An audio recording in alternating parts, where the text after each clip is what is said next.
The first dragon fell to its knees before the girl could scream. For one impossible breath, the entire battlefield forgot how to kill. The wolf army had been charging from the northern ridge, hundreds of black and silver beasts racing over the frost-bitten grass with warriors behind them, spears lowered, banners snapping in the storm wind. From the south, dragon riders descended through smoke and red cloud, their scaled war beasts shrieking fire over the ruined valley. Between them lay the old battlefield of Ashen Ford, where generations of wolves and dragons had died so often that the earth no longer grew flowers, only bone-white grass and black thorns. And in the center of it all stood a girl in torn prisoner white, barefoot, chained, nameless. They had thrown her there to die. The soldiers called her a sacrifice. The priests called her a peace offering. Lord Cassian Marrow called her necessary. But everyone knew the truth. She was bait. Her name was supposed to be Nothing. That was what the prison wardens had called her for 10 years. Nothing. Girl, omen, war, scrap, little ghost. No house, no family, no wolf shadow, no dragon mark, no past except the Iron Tower, where she had learned to sleep through screams and wake before footsteps stopped outside her door. But deep inside, beneath the hunger, beneath the old bruises, beneath the silence forced into her bones, a name had always pressed against her like a memory trying to breathe. Aelira. She did not know who had given it to her. She only knew she had whispered it into her own palms on nights when the guards told her nameless girls could not be missed. Now she stood in the killing ground between two armies. Lord Cassian's men had dragged her from the War Council tent minutes before the charge. They had wrapped her wrists in silver wolf chain and dragon iron, a double binding used only for traitors who had offended both kingdoms. One soldier had shoved her so hard she fell to her knees in the mud. Another had laughed and said, "If the dragons burn her first, the wolves will call it murder. If the wolves tear her first, the dragons will call it betrayal. Either way, war continues." Then they left her there. The signal horn sounded. The armies charged. Aelira tried to stand. The chains caught under her feet. She fell again, palms striking the cold ground. Blood from her split skin touched the black soil. Something under the battlefield woke. Not loudly, not like thunder, like a heartbeat returning to a grave. The first dragon saw her blood and crashed down from the sky. Its rider screamed as the massive red beast folded its wings, dug its claws into the mud, and lowered its horned head before Aelira. Then the wolves stopped, not all at once. The front line skidded across the frost, claws tearing through earth. The rest collided behind them in confusion. A great black warwolf leapt over its own fallen packmates, landed before Aelira, and froze with its teeth inches from her throat. Its golden eyes widened. Then it bowed. The battlefield broke into silence. One dragon kneeled. Then another. Then every dragon in the southern sky landed in firelit clouds of ash and bent its massive neck toward the chained girl. One wolf bowed. Then another. Then hundreds of wolves lowered themselves to the ground. Their ears flat. Their throats exposed, not in defeat, but recognition. Aelira could not breathe. The dragon closest to her exhaled warm smoke over her bleeding palms. The black wolf pressed its forehead to the mud before her bare feet. From the northern ridge, the wolf warriors shouted in panic. From the southern line, dragon riders pulled reins and cursed. But their beasts would not rise. Then a voice cut across the valley. "Who is she?" Aelira looked up. On a black warhorse at the edge of the battlefield sat Warlord King Rhaegor Veyr. He was not what prison stories had made him. Those stories said he was a monster wearing a man's skin. The dragon wolf butcher. The king who rode with no crown because crowns melted near him. The ruler whose own beast bond had shattered in battle, leaving him dangerous to touch and impossible to command. But the man watching her from the ridge looked worse than a monster. He looked controlled. Tall and broad-shouldered, dressed in dark war armor scarred by dragonfire, with long black hair tied at the nape of his neck and a face cut sharp by years of command. His eyes were a strange color, one wolf gray, one ember gold, as if two beasts had fought inside him and neither had fully won. Behind him, no wolf shadow stood. Above him, no dragon circled. Only a torn darkness moved at his back, shaped like wings one moment and a wolf's spine the next. A broken bond. Aelira felt it before she understood it. Pain answered pain. Rhaegor dismounted slowly. His soldiers tried to stop him. He ignored them. Lord Cassian Marrow rode after him, pale under his polished war helm. Your Majesty, do not approach her. Rhaegor did not look back. You placed her there. Cassian's voice tightened. To expose dragon treachery. If they refuse to burn her, it proves they planted her. Rhaegor's gaze moved over the kneeling dragons. And the wolves? Cassian said nothing. Rhaegor continued walking. Each step he took made the battlefield shift. Wolves growled low, not at him but at the men behind him. Dragons lifted their heads, fire gathering in their throats. But none struck. Aelira watched the warlord approach and told herself not to. Kings only came close to prisoners when they wanted answers or blood. Rhaegor stopped several paces away. He looked at her chains first, then her bleeding palms, then her face. What is your name? The question was so simple it hurt. Behind him, Cassian snapped. She has none. She is a tower-born war omen. Aelira's throat tightened. Rhaegor did not turn. I did not ask you. The silence that followed felt sharper than blades. Aelira tried to speak, but years of being punished for her own voice had made the first word dangerous. At last she whispered, Aelira. The moment the name left her mouth, the battlefield answered. The black soil beneath her knees cracked open in a ring of silver-gold light. Ancient symbols burned through the mud, forming a circle around her body, half dragon scale, half wolf moon, joined by a crown of thorns. Every dragon lowered its head farther. Every wolf pressed its body to the ground. Rhaegor went still, Cassian's face drained of color. From somewhere beneath the battlefield, a woman's voice rose through the earth. Not dead, not alive. Remembered. Aelira Veyrathorne. The last peace bond heir. The silence shattered. Cassian shouted, Kill her now! A dragon roared. A wolf howled. Rhaegor drew his sword not against Aelira, but against his own counselor. And the battlefield between dragon and wolf became a court of witness. Cassian shouted, Kill her now! No one obeyed. That was the first crack in the war. Not the kneeling dragons. Not the bowed wolves. Not the ancient name burning around Aelira's knees in silver-gold light. The first true crack was silence after a command. For 10 years, Aelira had learned that powerful men did not need to repeat themselves. A guard spoke, and a prisoner moved. A warden pointed, and a child knelt. A lord ordered, and people bled because the world had taught them obedience long before it taught them mercy. But on the battlefield of Ashen Ford, Lord Cassian Marrow gave an order to kill her, and both armies hesitated. The dragon riders looked at their beasts.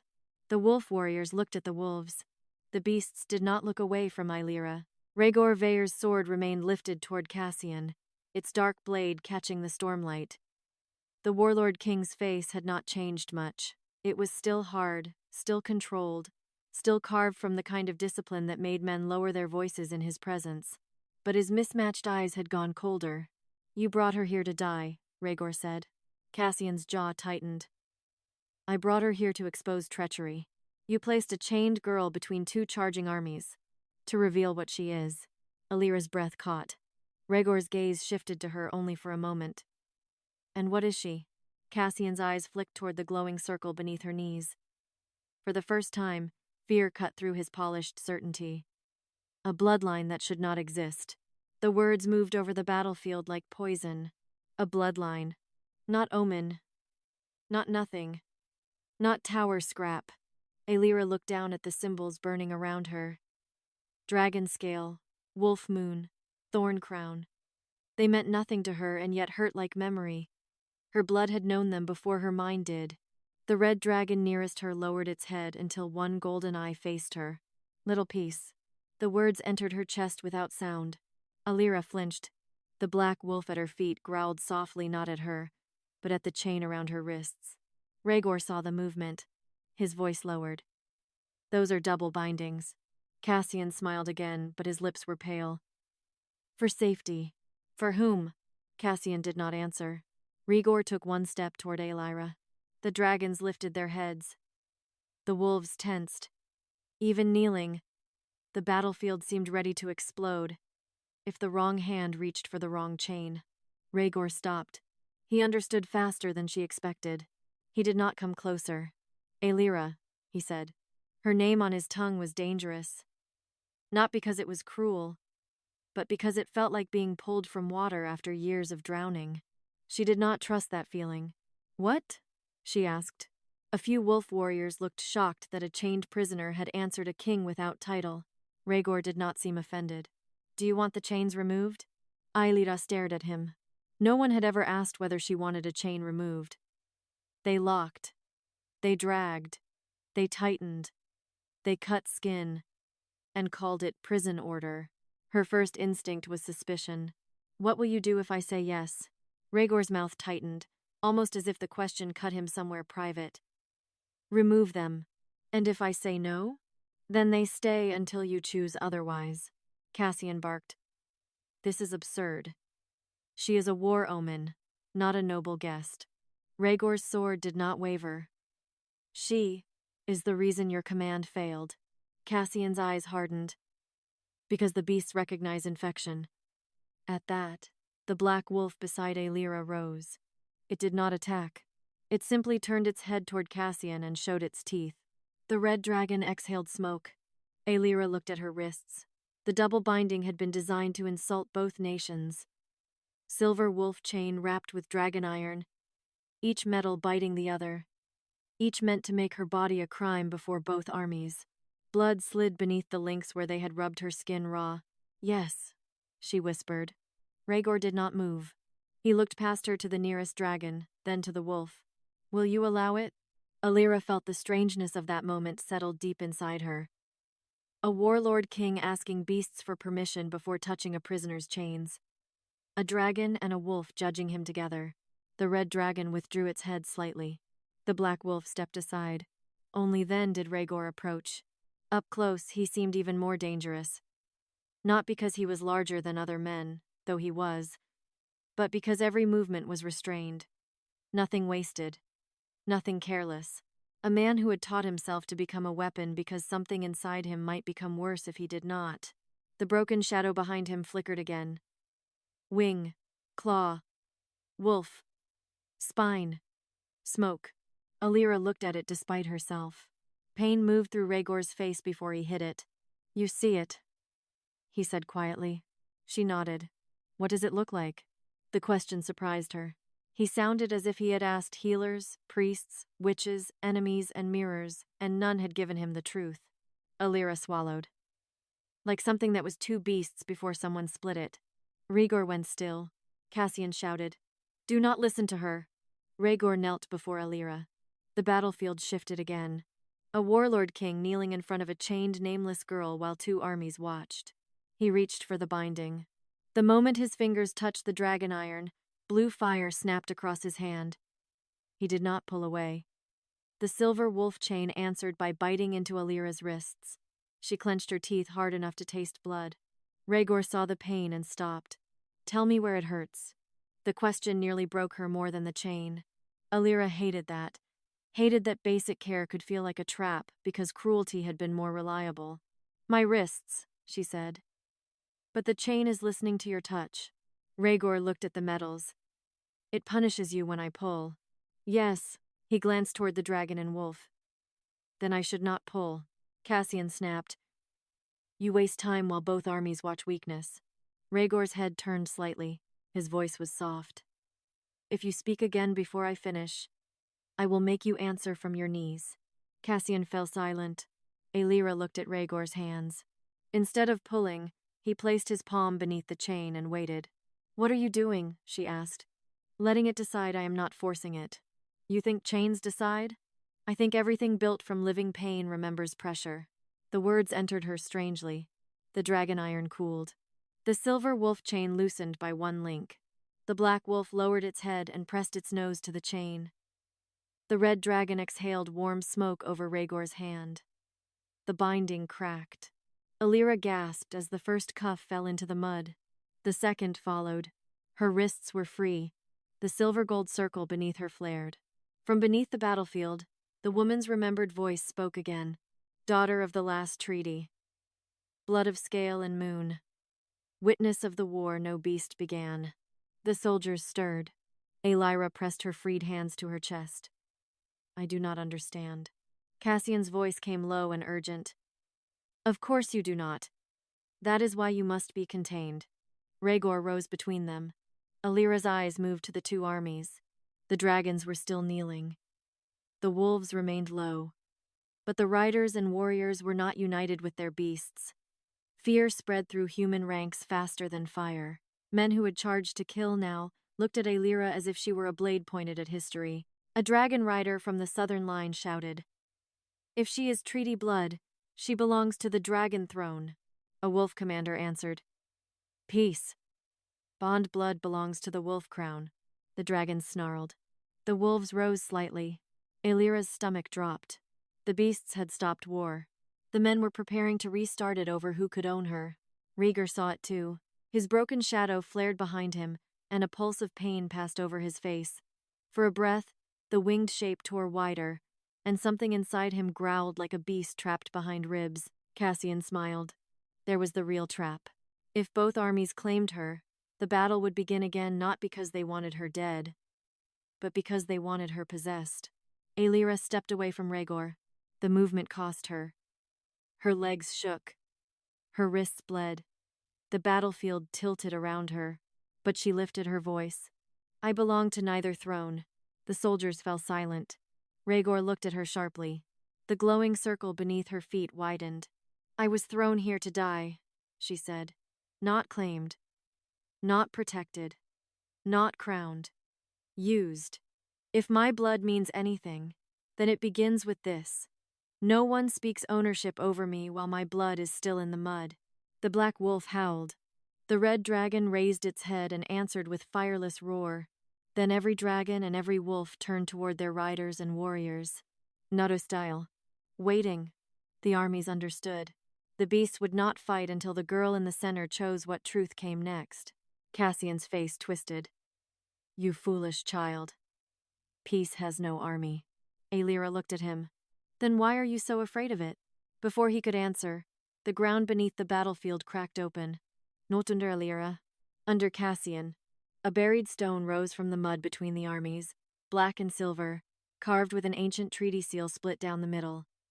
Across it burned a single fresh line of blood. Aelira Veyrathorne, lives. Rhaegor stared at the name, then at her, and in his broken shadow, the dragon wing and wolf spine moved toward each other for the first time. The name burned across the ancient treaty stone. Aelira Veyrathorne lives. For a moment no one breathed. Not the dragon riders. Not the wolf warriors. Not the priests standing behind their battle standards with ash on their lips and fear in their eyes.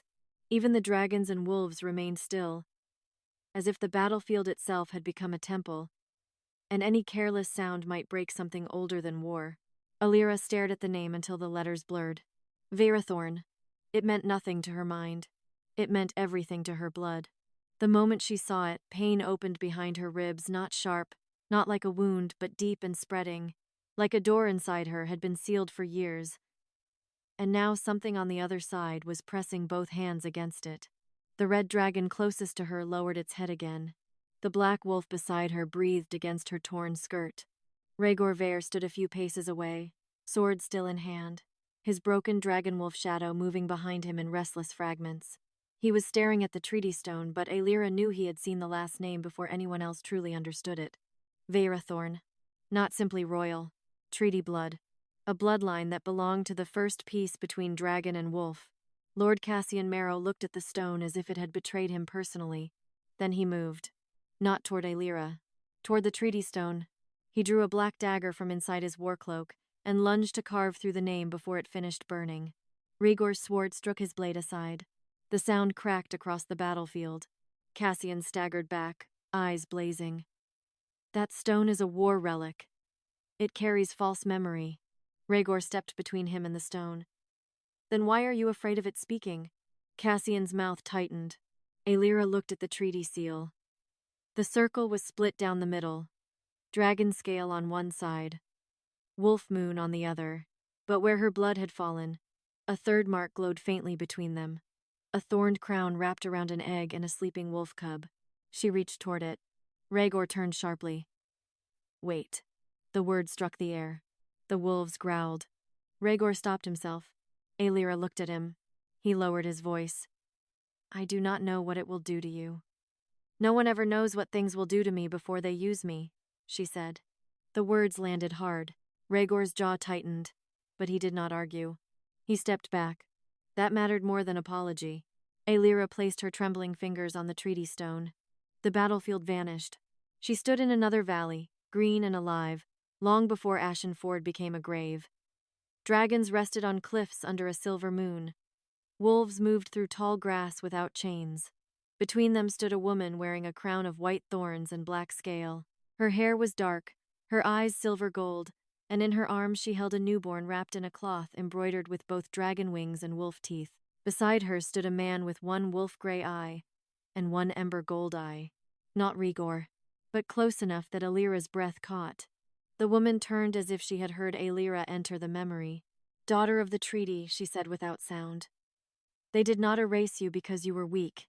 They erased you because beasts can refuse war when your blood is named. The vision shifted. Fire. Screaming. A cradle overturned. A priest cutting a name from a birth record with a silver knife. A dragon rider and wolf commander lying dead beside the same broken banner. A child carried from the burning treaty hall by a servant woman with blood on her sleeves. Then a tower. The Iron Tower.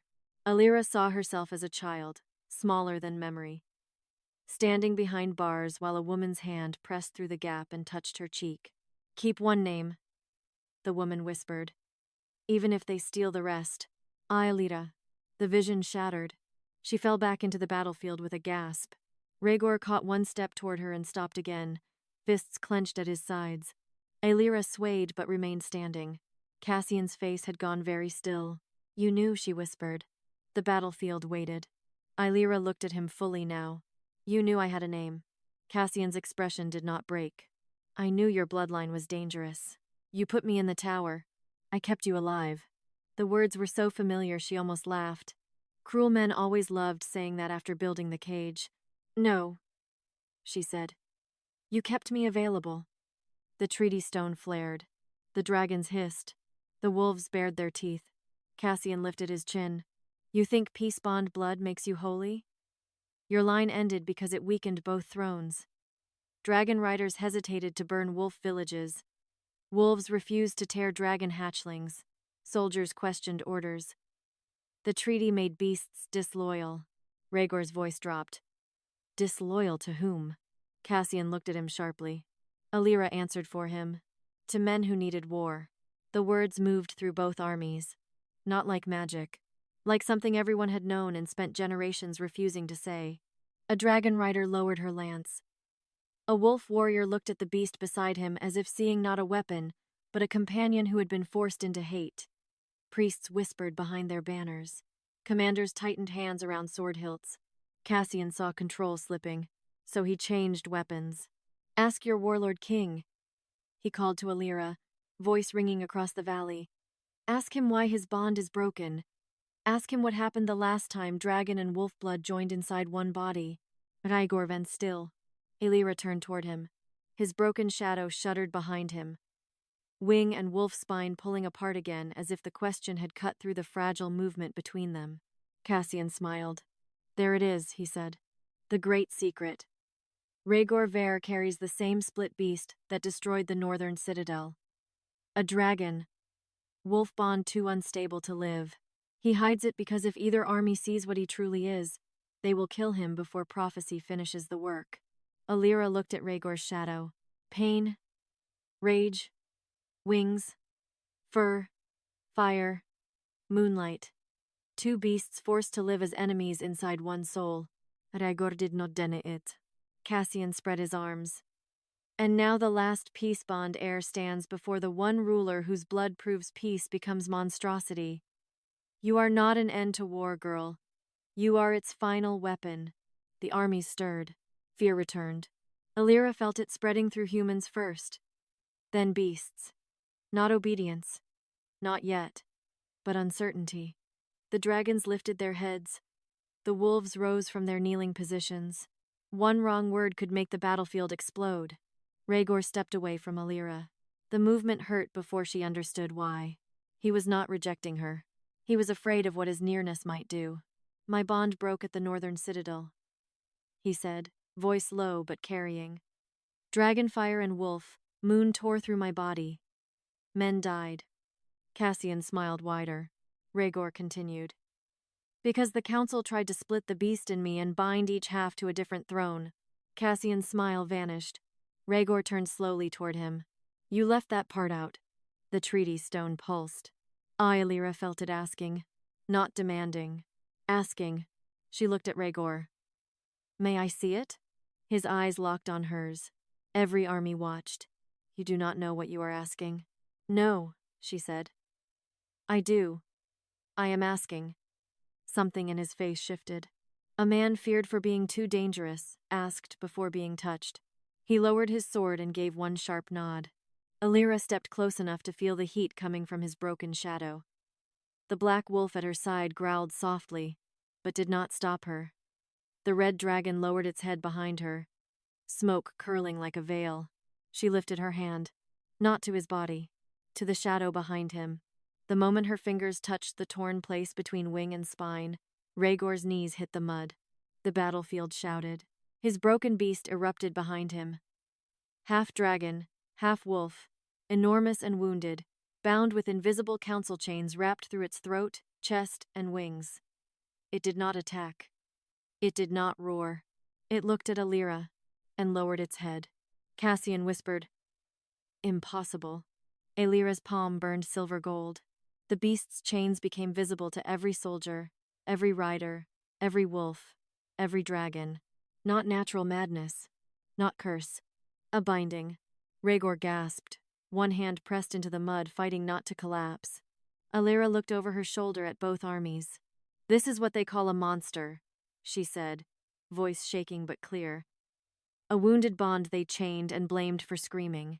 The treaty stone split open. Inside it lay a scroll wrapped in dragon scale and wolf fur, the first peace treaty. And across its seal, written in the same silver gold light as her name, burned a warning. When the last peace bond heir touches the broken warlord's beast, the false war must name its maker. The warning burned across the open treaty scroll in silver gold fire. For a moment, even the storm seemed to stop above Ashenford. Aelira stood with her hands still pressed against Rhaegor's broken beast shadow. The creature towered behind him, half dragon, half wolf, its wings torn by invisible chains, its chest bound by old council runes. It did not look like the monster Cassian had described. It looked like something that had been wounded so long the world had mistaken pain for nature. Rhaegor knelt in the mud, breathing hard, one fist buried in the black earth. His face had gone pale beneath the dirt and blood. But he did not pull away from Aelira's touch. That restraint mattered. A man who had been called dangerous his whole life was allowing a prisoner girl to show his wound to two armies. The dragons lifted their heads. The wolves rose slowly from their kneeling positions. But they did not attack. They looked at the chains. The dragon riders saw them too. So did the wolf warriors. Invisible no longer. The binding runes burned across Rhaegor's beast like brands. Command marks, severing marks, war-feeding marks, each one carrying the seal of the Royal War Council. Lord Cassian Marrow's seal was among them. Aelira turned toward him. You made his beast this way. Cassian's eyes flashed. I preserved a kingdom from a ruler who could have destroyed it. Rhaegor's laugh was quiet and brutal. You split my bond at the northern citadel. You survived. No, Rhaegor said. You survived me not remembering who held the knife. The treaty stone pulsed. A memory rose from the scroll. The battlefield vanished again. But this time everyone saw it. The northern citadel under a storm-black sky. Rhaegor younger, not yet Warlord King, standing inside a tower of broken glass, while priests and counselors formed a circle around him. Behind him, his dragon wolf beast stood whole, terrifying, yes, but balanced. Fire and moonlight. Wing and spine. Two powers moving as one. Cassian stood in the circle, younger by years, holding a blade carved from dragon horn and wolf fang. His beast cannot belong to both thrones. A priest warned. Cassian answered. Then it will serve neither. Until the war requires him. The blade entered the shadow. Rhaegor screamed. His beast split. The memory tore apart in fire. Aelira staggered when the vision ended. Rhaegor caught himself before reaching for her. She noticed. So did the armies. Cassian's face had hardened into something beyond denial. Yes, he said. I split him. And because I did, both armies feared him enough to follow. Fear holds borders better than trust. Aelira looked around the valley. At dragons with old scars across their wings. At wolves wearing iron throat rings. At soldiers who had charged because commanders told them enemies waited on the other side. At a warlord king turned into a living warning. At herself, thrown into the center as blood bait. She understood then. The war had not continued because dragons and wolves could not live beside each other. It continued because too many powerful people had learned how to rule while they were apart. The scroll burned brighter. The false war must name its maker. Aelira looked at Cassian. Then name it. Cassian smiled coldly. Name what? The first lie. His expression flickered. The black wolf beside Aelira growled. The red dragon lowered its head, golden eye fixed on the counselor. Rhaegor rose slowly, though his beast shadow still shook behind him. Name the order that began the last war. Cassian said nothing. The treaty scroll reacted. Its silver-gold fire became sharp, cutting through the air like a blade. Across the valley, buried stones rose from the mud old markers hidden under centuries of battle. Each stone carried half a record. Wolf on one side, dragon on the other, burned, broken, separated. Aelira walked to the nearest marker and placed her bleeding palm upon it. A memory opened, a dragon hatchery burning. Wolf claw marks carved into the door. The dragon riders in the southern army hissed in fury. Then the memory shifted. A wolf nursery drowned in smoke. Dragon scale fragments scattered across the floor. The northern wolves snarled. Then the memory shifted again. Cassian's ancestors placing forged evidence in both ruins. The valley erupted. Shouts rose from both armies. Riders cursed. Warriors lifted blades. The dragons roared. Not at wolves now, but at the lie. Wolves howled toward the sky as if mourning pups they had been taught to blame on another species. Cassian shouted over the chaos. Do you think old crimes matter when living armies stand ready to slaughter each other? Aelira turned toward him. Old crimes are why they are standing here. The treaty stone answered with a thunderous crack. More markers rose. Names appeared. Villages burned by masked soldiers wearing stolen scales. Hatchlings killed with wolf-forged blades planted afterward. Wolf cubs poisoned with dragon ash, purchased by council houses. Messengers murdered before peace talks. Queens accused of betrayal. Kings told peace-bond blood had turned savage. Children taken from treaty lines and erased into towers. Aelira's tawa. Her stomach turned. She saw herself as an infant in one memory, carried through smoke by the servant woman who had whispered her name. Behind them, Cassian's men searched the burning treaty hall. Not ancestors. Cassian. Younger, but unmistakable. Aelira faced him, her voice barely above breath. You were there. Cassian's silence confirmed it. Rhaegor's expression changed into something lethal. You told me the treaty hall burned before your appointment. I said many things that kept you useful. Rhaegor took one step toward him. Aelira's hand lifted. Rhaegor stopped. The air between them held a dangerous truth. He would kill Cassian if she let him, and she wanted to let him. But dead men could not name every hidden prison, every stolen child, every forged command, every lord who had paid to keep dragons and wolves at war. Not yet, she said. Rhaegor's jaw clenched, but he obeyed. Not as king to queen, as witness to witness. Cassian saw it and hated it. The treaty scroll floated between them, its seal broken open. From it rose a final image, a cradle beneath a white thorn banner, a baby girl with silver gold eyes, a woman bending over her, pressing a kiss to her forehead. Remember peace, the woman whispered. Then hands tore the child away. Aelira dropped to her knees. The memory struck deeper than the rest, because it carried warmth. Not war, not prison. Her mother's voice, her mother's hands. her mother's last command. Remember peace. Rhaegor's broken beast shadow lowered its head behind her, not kneeling, guarding. The dragons and wolves in the valley did the same. Aelira rose slowly. Her chains were gone, but blood still marked her wrists. Her prisoner dress was torn, mud-streaked, and pale against the black earth. She did not look like a princess from the stories. Good. Stories had failed too many girls already. She looked at both armies. I will not be claimed by either throne, she said. I will not be used to crown another war. I will not be hidden again because peace frightens men who profit from graves. The treaty stone flared. Rhaegor looked at her as if something in him had stopped fighting itself long enough to listen. Cassian's voice went soft with danger. Then you will die here. He raised one hand. From the ridge behind him, hidden archers stood. Not dragon riders. Not wolf warriors. War council men. Their arrows were tipped with black treaty glass, the same material used to cut names from blood records. They aimed at Aelira. Rhaegor moved. So did every dragon. So did every wolf. But Aelira lifted both hands. No. The word left her mouth like a command she did not know she carried. The arrows froze in the storm air.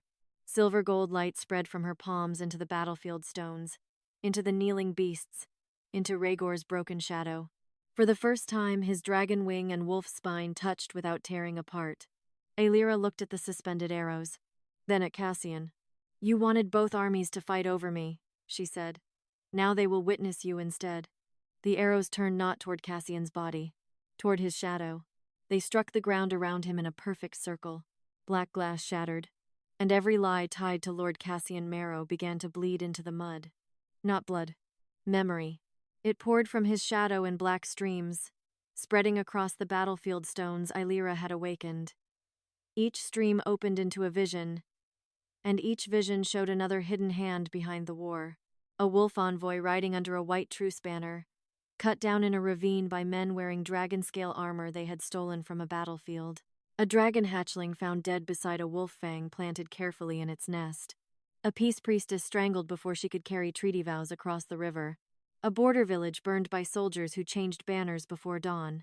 Each memory rose and vanished. Rose and vanished. Until the armies could no longer pretend the hatred between them had grown naturally. It had been cultivated, fed, pruned, replanted over graves. Cassian stood inside the circle of shattered black glass arrows, his face pale with fury. Memory is not law, he said. Aelira's voice came back cold. Then why did you spend years burying it? The treaty stone pulsed beneath the mud. Rhaegor's broken beast shadow stood behind him now, half dragon and half wolf. But the two halves no longer tore away from each other. They still trembled, still carried old pain. But where Aelira's light had touched them, the invisible chains had thinned. He looked at Cassian. Name the houses. Cassian smiled faintly. You think naming them ends war? No, Rhaegor said. It ends their hiding. Cassian's eyes moved across both armies.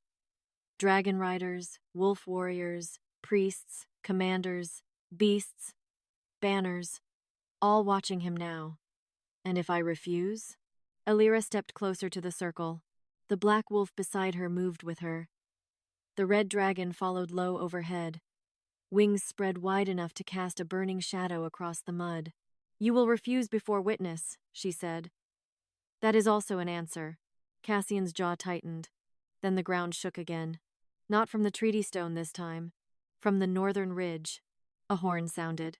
The wolf army turned. A second force had appeared along the high slope. Soldiers in gray armor without wolf banners, carrying long spears tipped with black treaty glass. Behind them rolled iron carts covered in white cloth. At first, Aelira thought they carried weapons.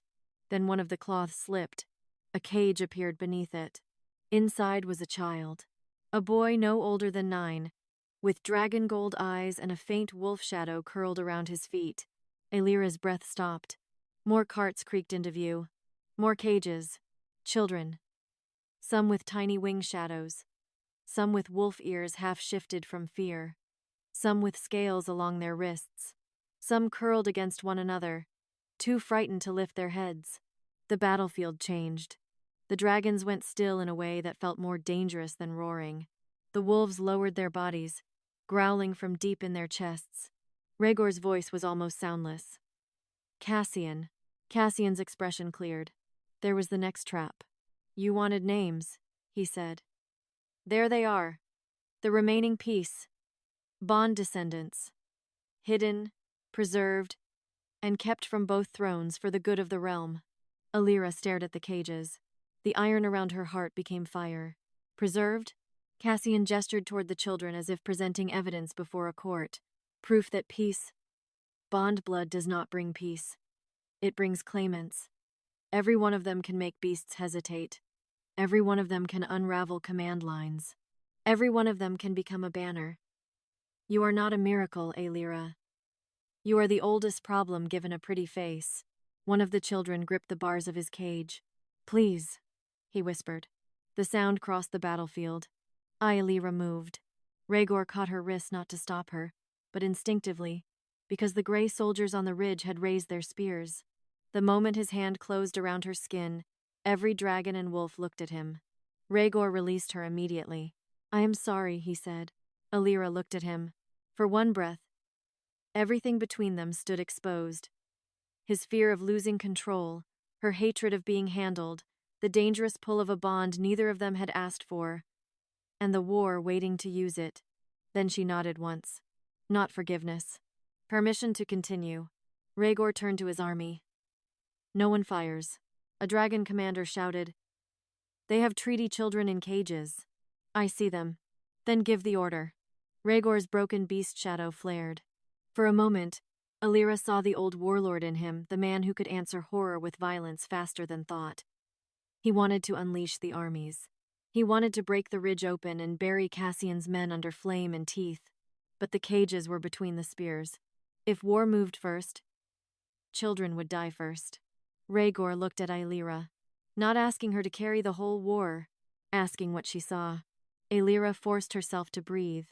The treaty stone's light touched her feet. The beasts waited. The children watched from the ridge. Cassian smiled because he believed he had built a choice with no clean answer. That was how powerful men loved to trap the powerless. Save one and kill another, speak and be blamed, remain silent and be used. Aelira lifted both hands. Not toward Cassian, toward the children. What are your names? She called. Cassian laughed. Most do not know them. Then they can choose.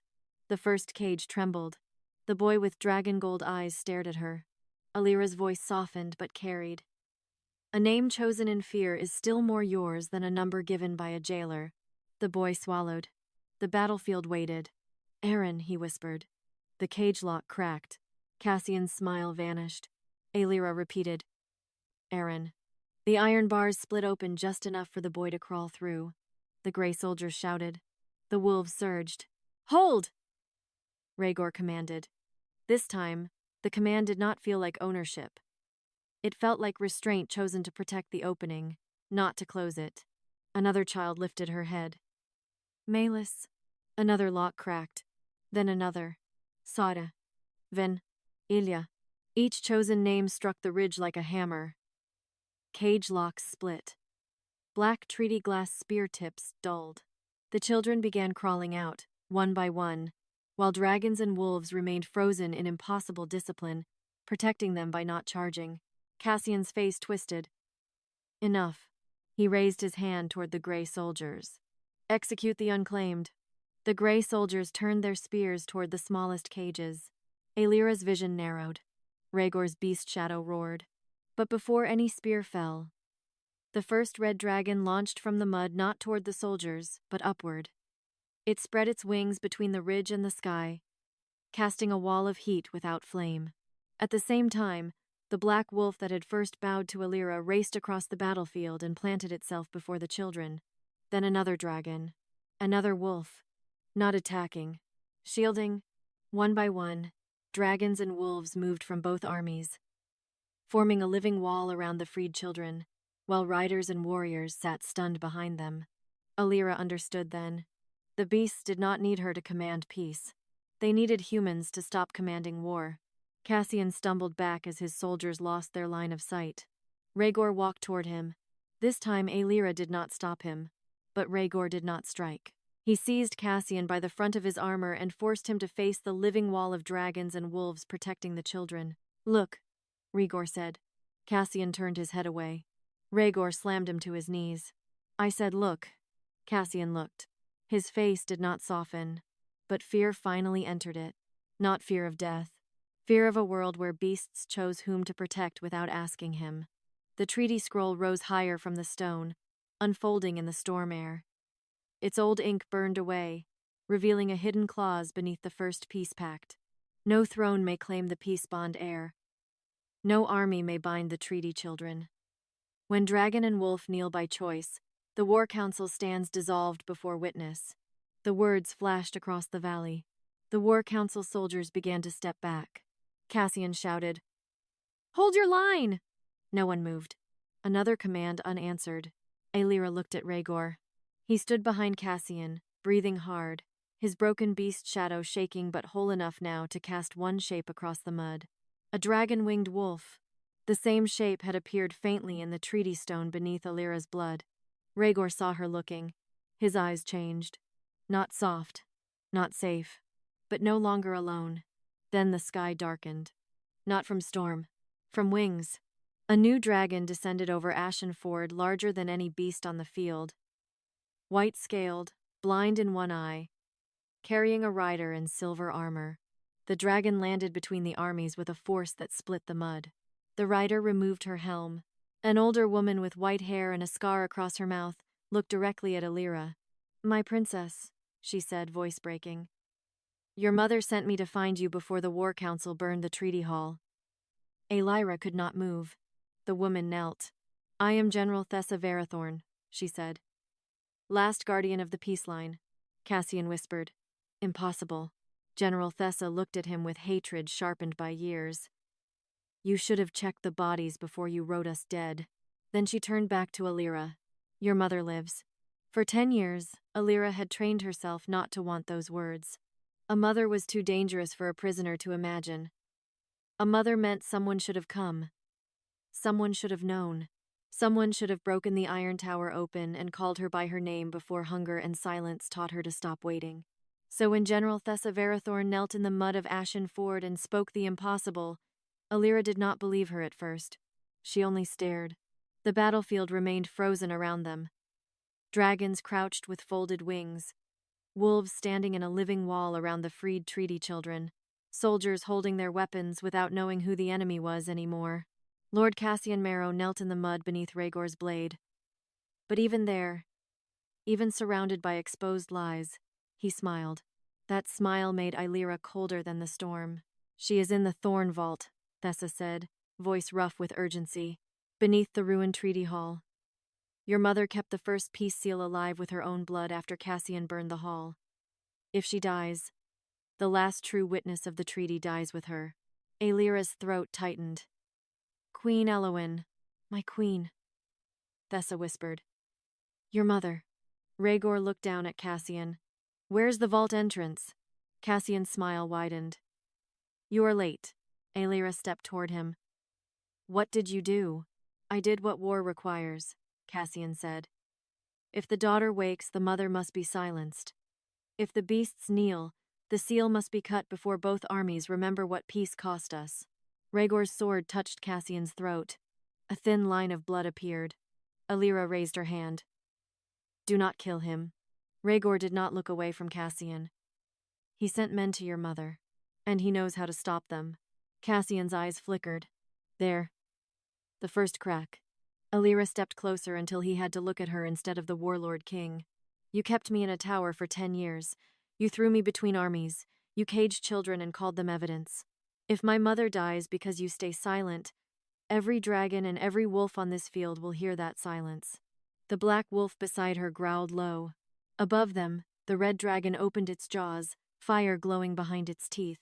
Cassian's confidence did not vanish, but it thinned. "There are 3 seals beneath the treaty hall," he said.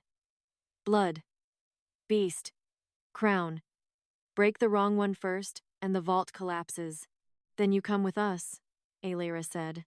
Rhaegor turned to his captains. "The armies hold here. No one advances. No one claims the children. No one follows, unless called by witness. A wolf commander protested. Your Majesty, if this is a trap, it is, Rhaegor said. That is why we do not bring a war into it. Aelira looked at him then. He could have used her fear. He could have declared himself protector, taken command, turned her mother's rescue into proof of his right to stand beside her. Instead, he waited. Not softly. Rhaegor did not know how to be soft, but he waited. Aelira nodded once. They rode to the ruined treaty hall under a sky bruised with smoke and moonlight. Thessa led them on her white dragon, scarred and blind in one eye. Aelira rode behind the red dragon that had first knelt to her, one hand pressed against its warm scales. Rhaegor rode beside her on his black warhorse, his broken dragonwolf shadow moving behind him in a single uneasy shape. Cassian was dragged in chains between two guardians, alive because his knowledge was still useful. The treaty hall rose from the cliffs like a burned crown. Its roof was gone. Its pillars were split. Whitethorn banners had been scorched into gray ribbons, and old dragon scale tiles lay shattered across the black floor. Aelira had never seen this place in waking memory, yet her body knew it.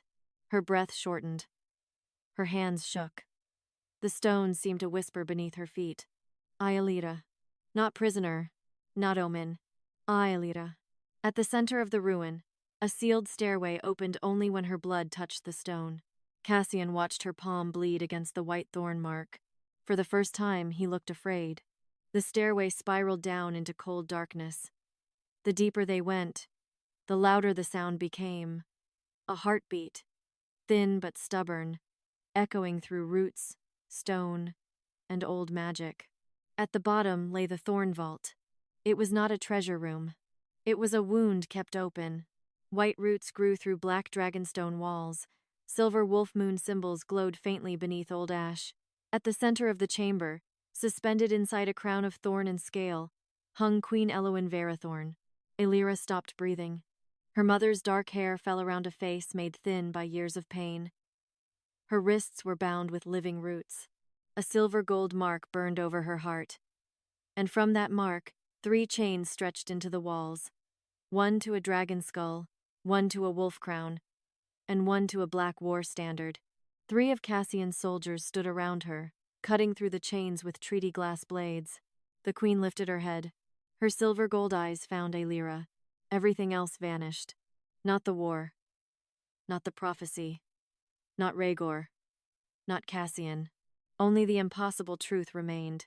Her mother was alive. Aelira, Queen Elwyn whispered. The name broke something open in her chest. One soldier raised his blade toward the queen's heart. Rhaegor moved like darkness given steel. His sword struck the man's wrist before the blade landed, sending the treaty glass weapon spinning across the vault floor. Thessa and the guardians took the other 2 down alive, fast and brutal. Aelira ran to her mother. The thorn crown flared. Pain struck her knees, driving her down before she could touch Elwyn. Cassian laughed behind her. Blood seal first, princess.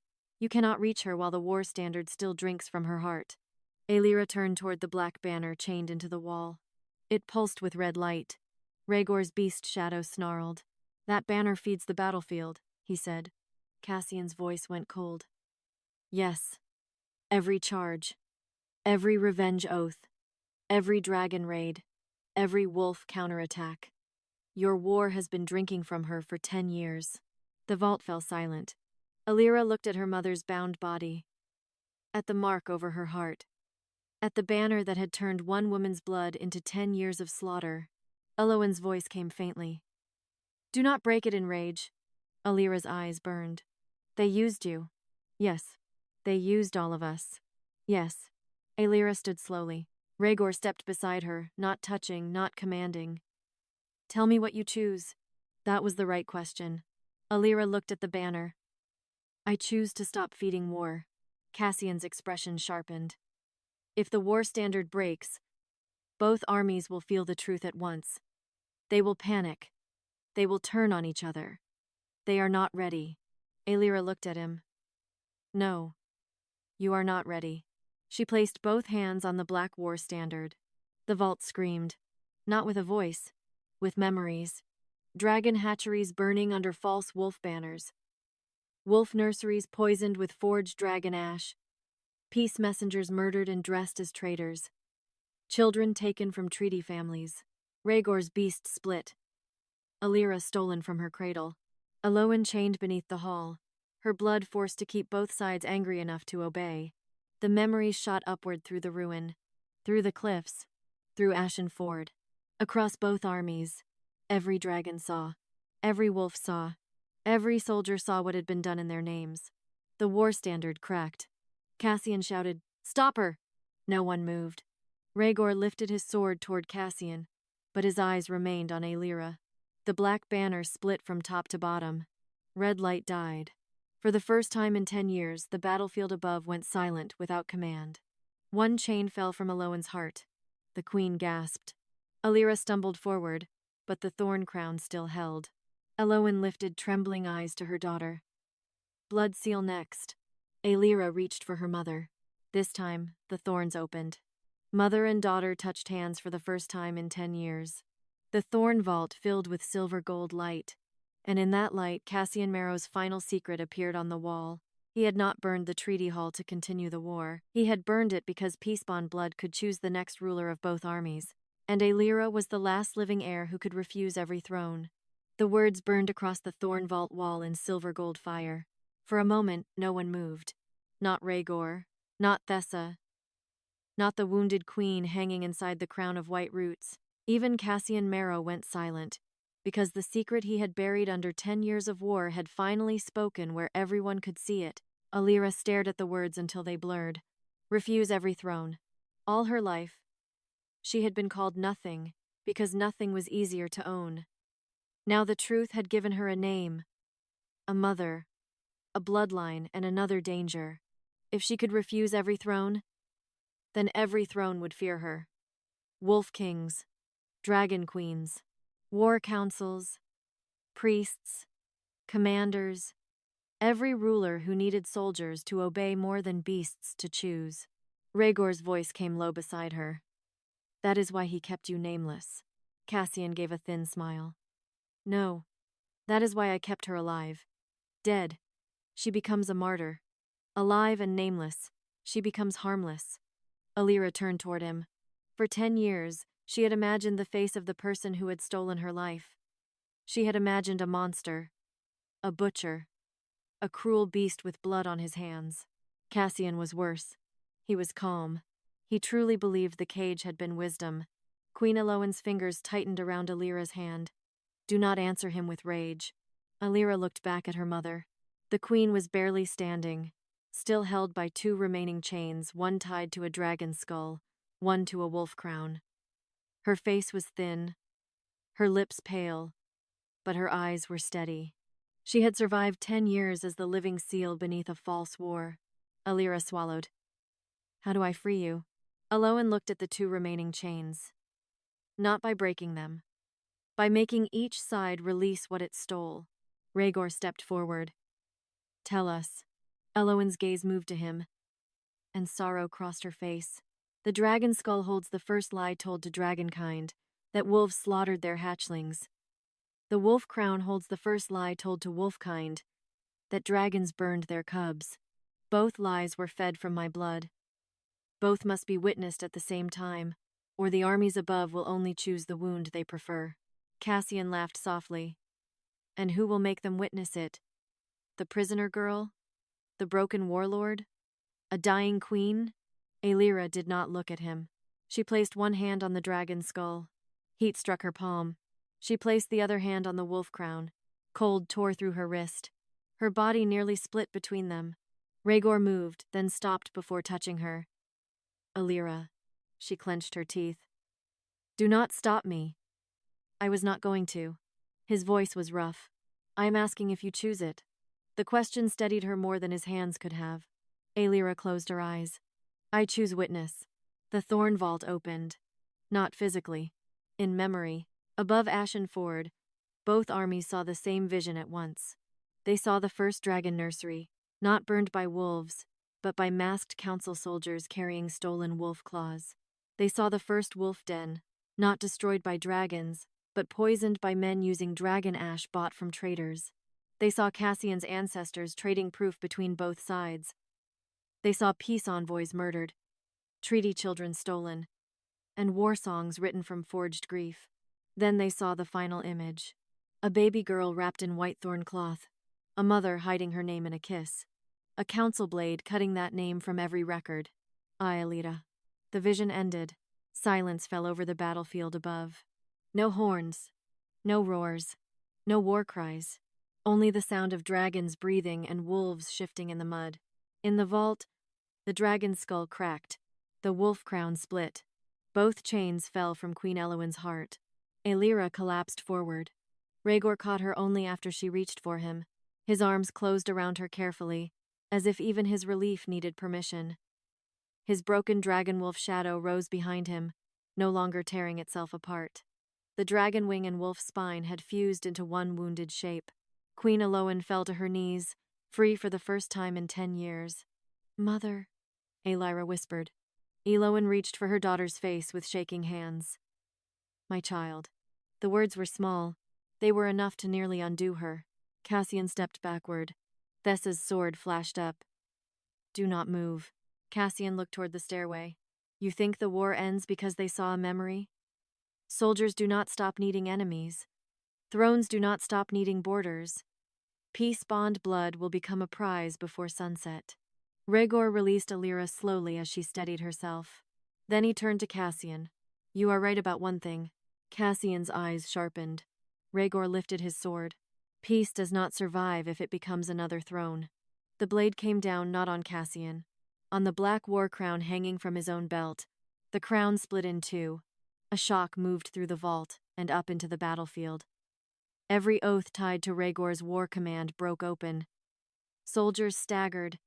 Dragons lifted their heads. Wolves shook free of old battle marks branded beneath their fur. Rhaegor stood over the broken crown, breathing hard. "I release every beast, soldier, rider, and wolf from war command until witness is heard," he said. "No one fights for my crown today." Aelira stared at him. That was not love. Not yet. It was something more important for this moment. A choice that cost him power. Above them, the armies felt it. The dragon riders did not charge. The wolf warriors did not advance. One by one, weapons lowered. Cassian's composure finally broke. "You fool," he hissed. "You gave up command in front of both armies."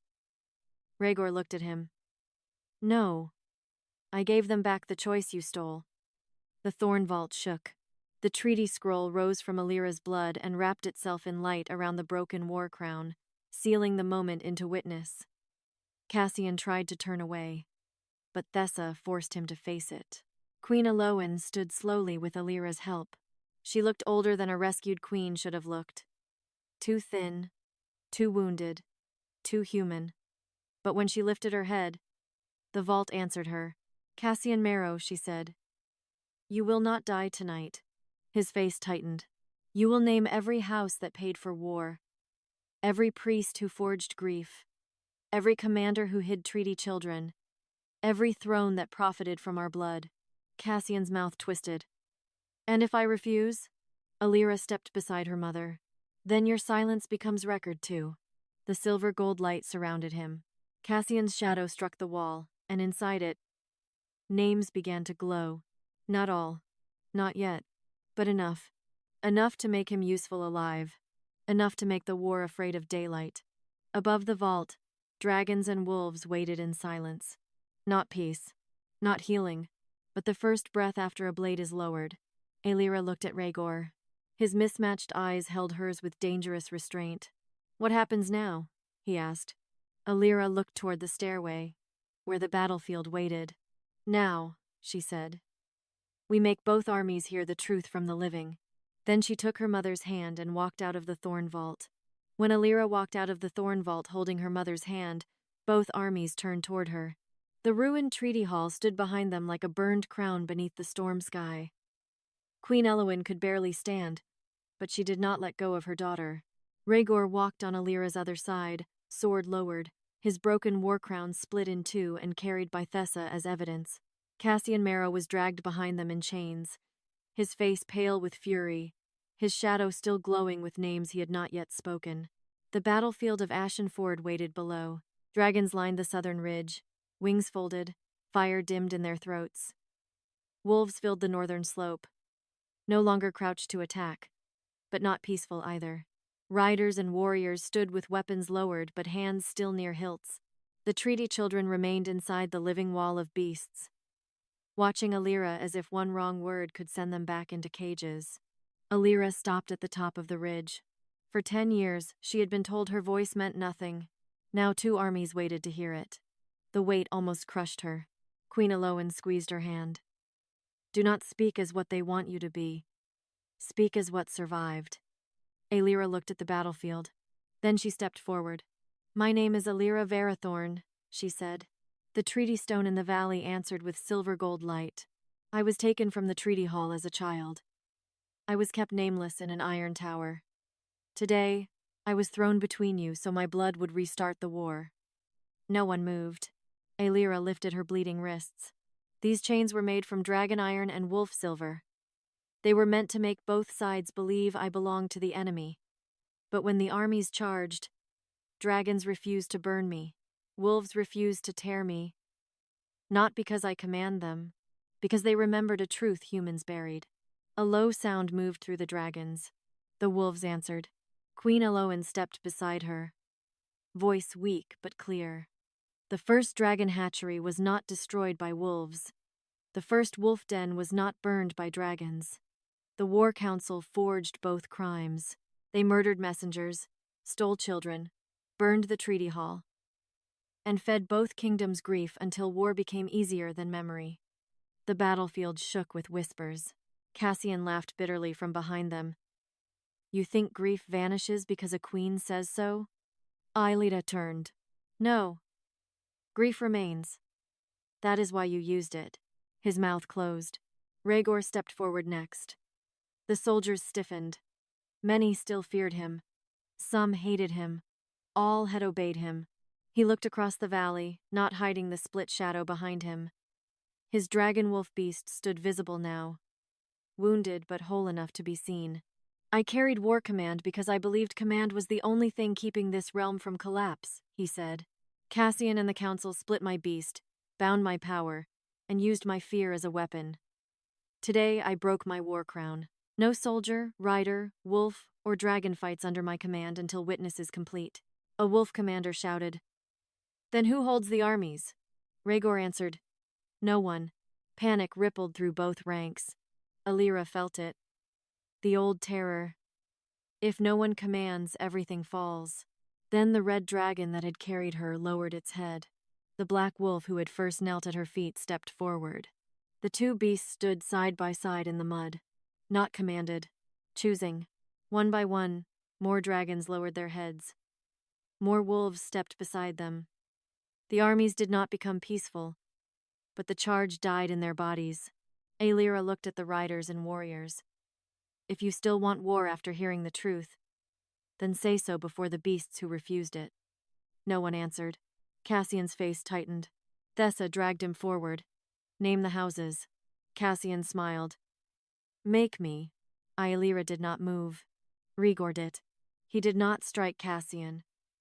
He placed the broken war crown on the treaty stone. Queen Elowen placed one hand over the crown. Aelira placed her hand over her mother's. The treaty stone flared.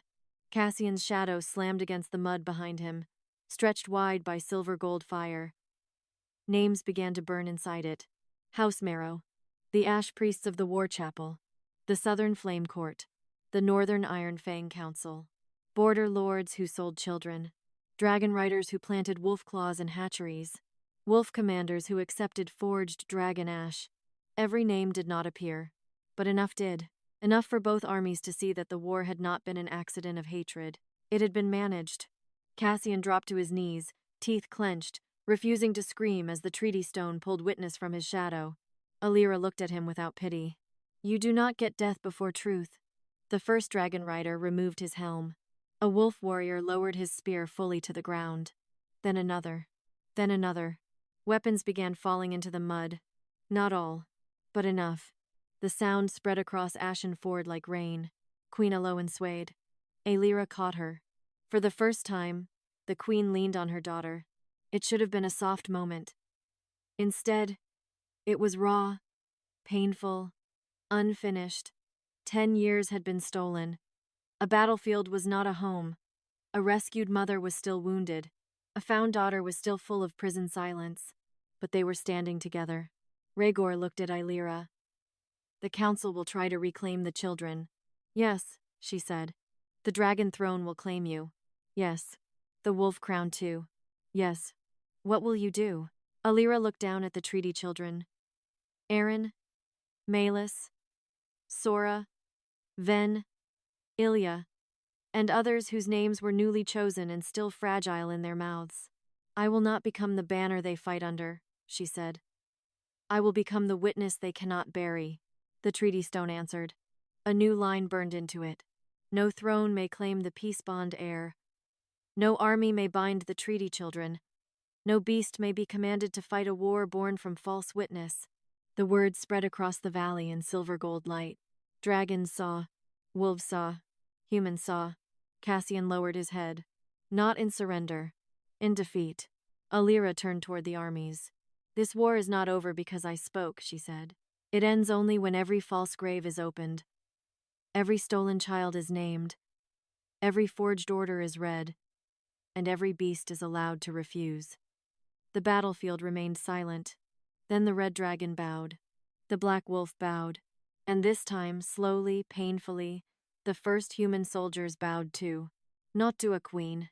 To witness.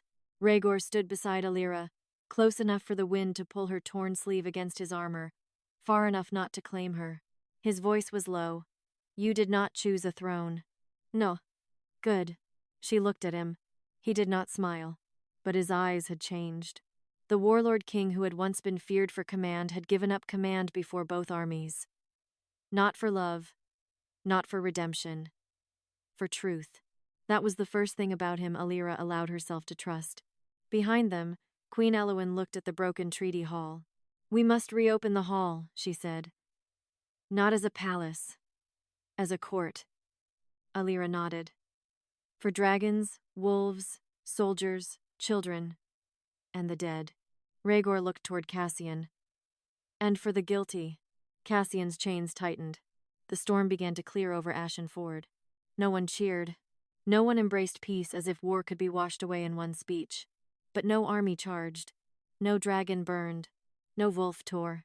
For the first time in generations, Ashen Ford held a silence that was not waiting for slaughter. It was waiting for witness. Ashen Ford did not become peaceful. It became honest. That was worse for the men who had built war from lies. By dusk, the battlefield had changed from a killing ground into a court no throne had planned. The treaty stone stood at the center, still glowing with Aelira's blood. Around it gathered dragons, wolves, riders, warriors, freed treaty children, surviving guardians, and prisoners from the war council. No one sat higher than anyone else. No banners were raised. No crown was placed above the stone. Cassian Marrow knelt in chains before witness. He did not look defeated anymore. That frightened Aelira more than his anger had. Defeated men begged. Proud men threatened. Cassian only watched the armies with cold patience, as if already measuring which wound could be reopened first. Queen Eowyn stood beside Aelira, weak but upright. 10 years in the Thorn Vault had taken much from her, but not her voice. Rhaegor stood on Aelira's other side, his broken war crown lying in 2 pieces on the treaty stone. His dragon wolf shadow was visible behind him now, still scarred, still dangerous, but whole enough that soldiers no longer had to imagine what he hid. Thessa opened the first record chest recovered from Cassian's soldiers. Inside were black rolls of war orders. Not old history. Recent commands. Aelira watched as Thessa unrolled the first. Burn the western grain stores and mark the ash with dragon scale. Thessa read. Deliver proof to the wolf command before dawn. A wolf commander staggered back. That raid starved 3 packs. A dragon rider's face twisted. We were blamed for that. Thessa opened another. Poison the hatchery well. Plant wolf fang beneath the eldest shell. A dragon near the southern ridge let out a low, broken sound. The wolves lowered their heads. The third order named children. Remove piece. Bond offspring from border houses. Divide by blood sign. Dragon mark to southern vaults. Wolf mark to northern cells. Unclear blood to iron towers. Aelira's fingers went cold. Iron towers. She looked at Cassian. How many? He said nothing.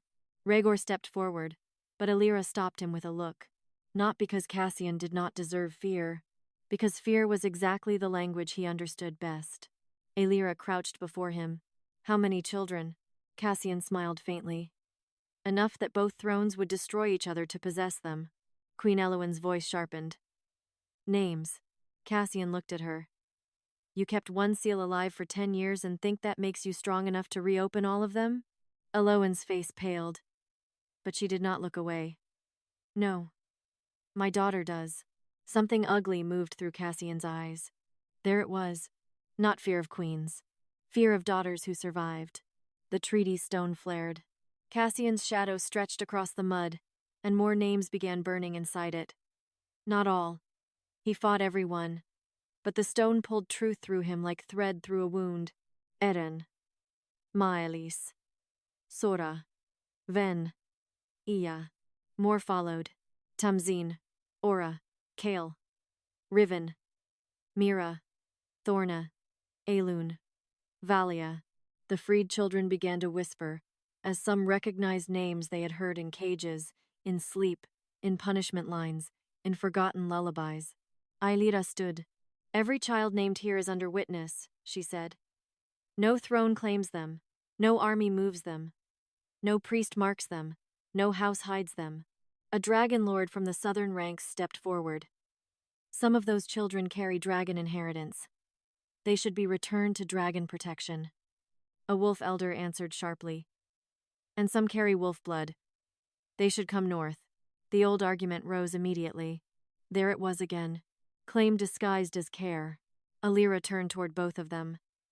You heard the truth for less than 1 day and already speak of taking children. The dragon lord stiffened. The wolf elder looked away.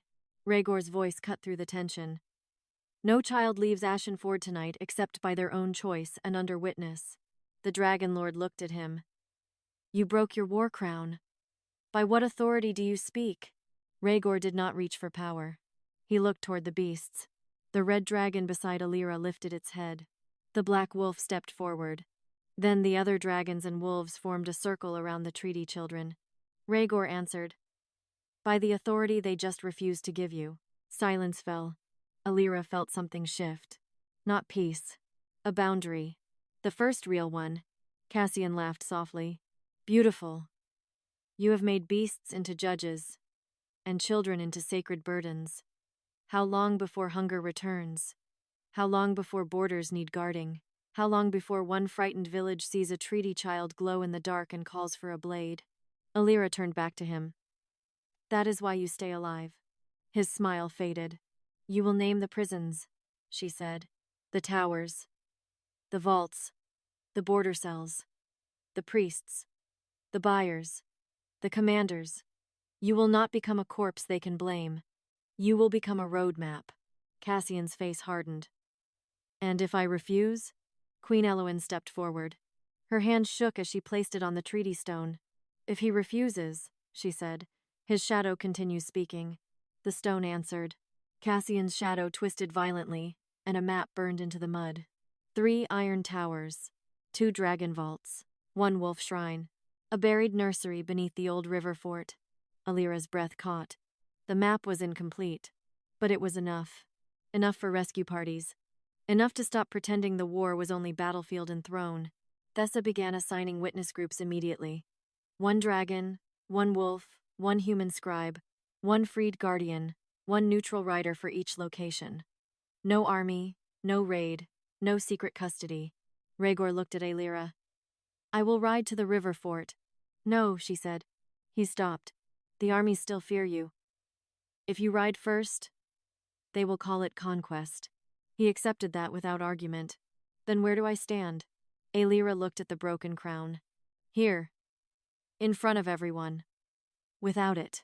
The words cost him. She saw that. Not because he wanted the crown back, but because standing still while others rescued children was harder for a man trained to solve pain with a blade. Still, he nodded. Queen Elwyn turned to Aelira. And you? Aelira looked at the map burning in Cassian's shadow. Every part of her wanted to ride. Every name felt like a hand reaching from the dark. But if she left now, both armies would begin arguing over the treaty stone before night ended. I stay until the first children return, she said. Then no one can say this court was a trick of battle. Cassian looked up. You are learning politics. Aelira met his eyes. No. I am learning where men like you hide knives. For the first time, he had no answer. Night settled over Ashen Ford. Fires were lit, but no war songs were sung. Dragons rested beside wolves with uneasy distance between them. Human soldiers kept watch without raising banners. The treaty children slept near the stone, guarded by beasts who had chosen the task without order. Aelira sat beside her mother beneath the broken white thorn standard. For a while neither spoke. Then Elwyn touched Aelira's hair with trembling fingers. I dreamed of this. Aelira looked at her. Of peace? No. Elwyn's voice broke softly. Of touching you again. Aelira closed her eyes. The war could wait one breath. Just one. She leaned into her mother's hand and let herself be someone's daughter.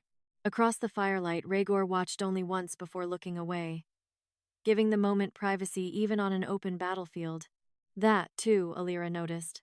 Near midnight, the first rescue horn sounded from the eastern road. Everyone rose. A witness group entered Ashen Ford through the mist. Behind them walked 7 children. Dirty. Frightened. Alive. The smallest carried a broken dragon collar in both hands. A wolf pup walked beside her. Aelira stood as the children reached the treaty stone. The smallest girl looked at her and whispered, Are we allowed to keep our names? Aelira's heart clenched. She knelt before the child. Yes, she said. And if you do not have one yet, no one will give you one without asking.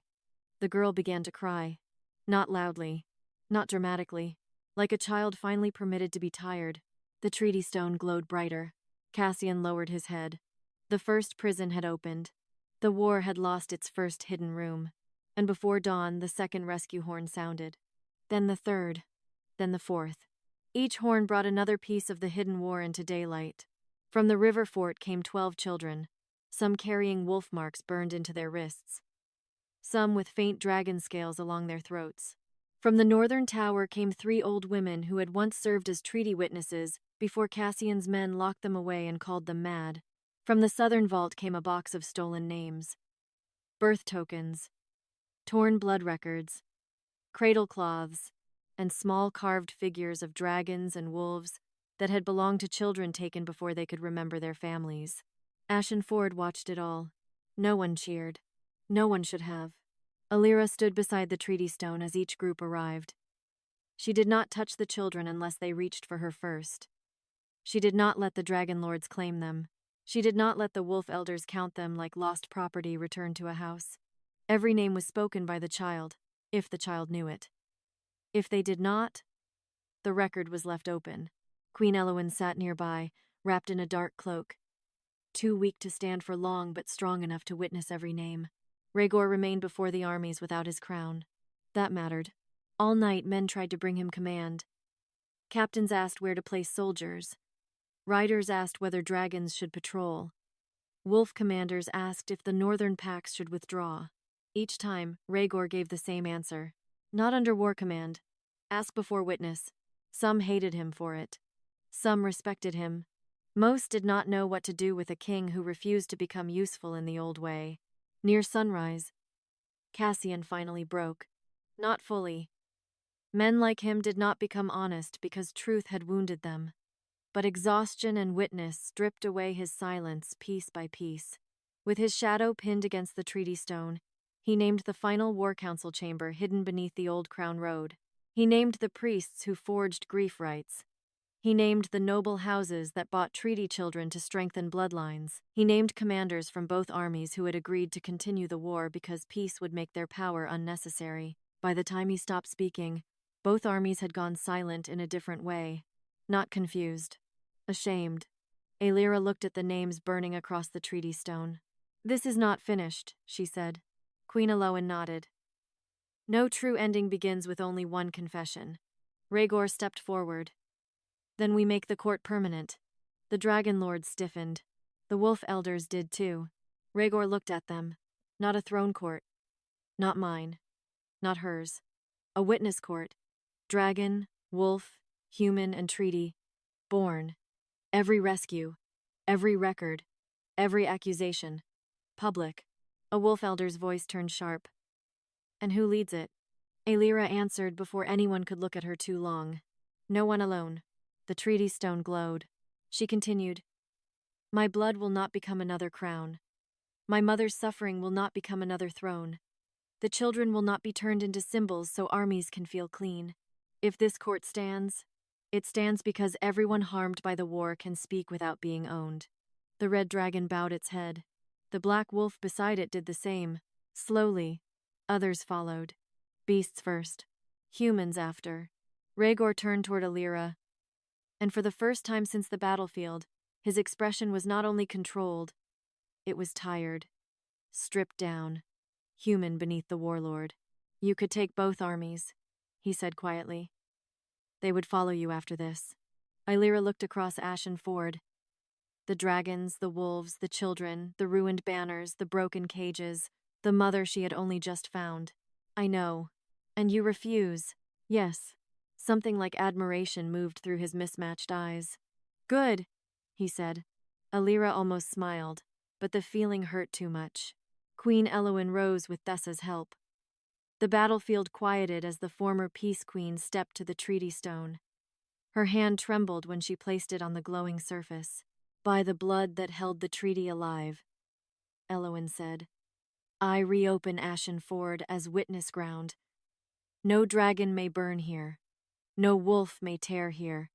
No king may command here. No child may be claimed here. Every oath spoken on this ground must be heard by those it would bind.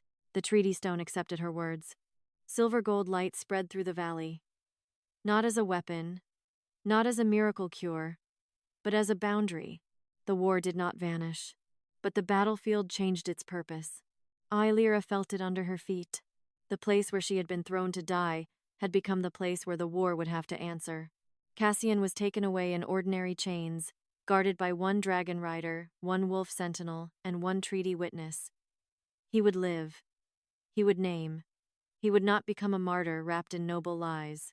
The children were led toward the reopened treaty hall, not as prisoners, not as hostages, but as survivors under witness. Some walked with wolves. Some rode beside dragons. Some held each other's hands. None were forced to choose a throne before they had even learned how to sleep without fear. When the valley finally began to empty, Rhaegor remained beside the treaty stone. His broken crown still lay there in two pieces. Aelira stood a few steps away, watching the sunrise touch the mud where her blood had first awakened the treaty. Rhaegor did not reach for her. He had learned. You may leave, he said. She looked at him. No army will stop you, he continued. No throne will name you. No prophecy will be used to bind you while I breathe. And if I stay? His voice lowered. Then you stay as Aelira Veyrathorne. Not as my peace. Not as my cure. Not as the answer to my broken beast. Not as a banner for dragons or wolves. His dragon wolf shadow moved behind him, scarred but whole enough now to lower its head beside him. If there is a bond between us, Rhaegor said, I will not make it another battlefield. Aelira looked at him for a long moment. He was still dangerous, still a warlord, still a man shaped by command, blood, and ruin. But he had broken his crown before both armies. He had stopped his hand when she had not given permission. He had chosen witness when rage would have been easier. That was not love yet, but it was the first thing trust could stand on. Aelira turned toward her mother, toward the children, toward the reopened treaty hall. I will stay, she said, until every prison is opened, every child is named, every false order is read, and every beast is free to refuse the war humans wrote for them. Rhaegor bowed his head. It will be done. And after, he asked. Aelira touched the place on her wrist where the chains had cut her skin. After, she said, you may ask me again. The red dragon lifted its wings to the sunrise. The black wolf howled. Across Ashen Ford, dragons and wolves answered together, not in war, not in obedience, but in witness. Aelira had been thrown onto the battlefield as nameless bait to begin another slaughter. By dawn, her name had stopped 2 armies, freed her mother, exposed the false war, and reopened the treaty the world had buried. Peace did not arrive like a song. It arrived like a wound finally uncovered. And for the first time in generations, no beast crossed Ashen Ford to kill.